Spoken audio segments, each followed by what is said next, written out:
Hi, welcome back. 8:19 after a long week at work, going home and sitting on your couch watching some college basketball all weekend might sound great, right? But maybe not the best idea, according to our guest today, because sitting can cause a lot of harm. And we have our wellness expert, Cassie Sobelton, good friend of the morning show here.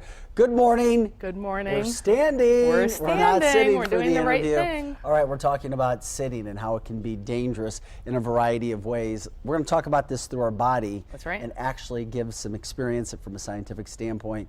Let's start from the head all the way down to the toes. Why is it so important for our head / our brain? Right. We want to keep ourselves alert. We would definitely want to be on it, and moving helps everything in our body. So if we look at our body as a complete system, we have the lymphatic system, which helps remove toxins and moves everything through the body. We have the lungs that takes oxygen to all the extremities and to the organs. The heart, which pumps blood to that area.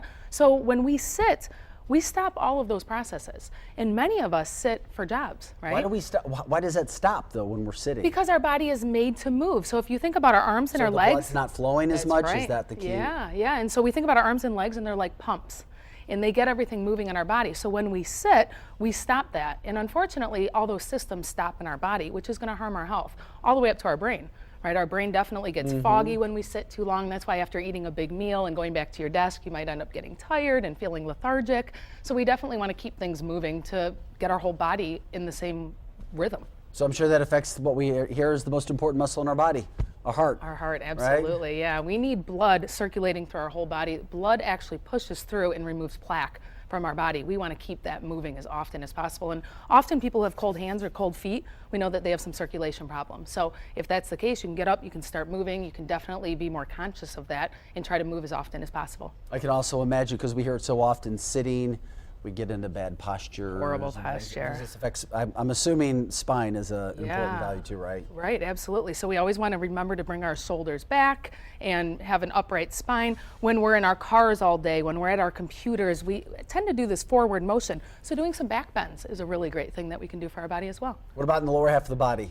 Well, we need our legs, of course, moving. We have a lot of muscles, they get tight, and of course all those muscles contribute to back pain. A lot of people think they have back pain, but it's actually caused from tight muscles in the legs. So sometimes just going down and bending and touching your toes, doing that a few times during the day will loosen up those hamstrings, and we can start to get a better feeling in our back throughout our whole body. Do you have any advice on how often we might get up or should get up, and how long we should be walking around for? Yeah, as often as possible. That's why so often companies are moving to stand-up desks.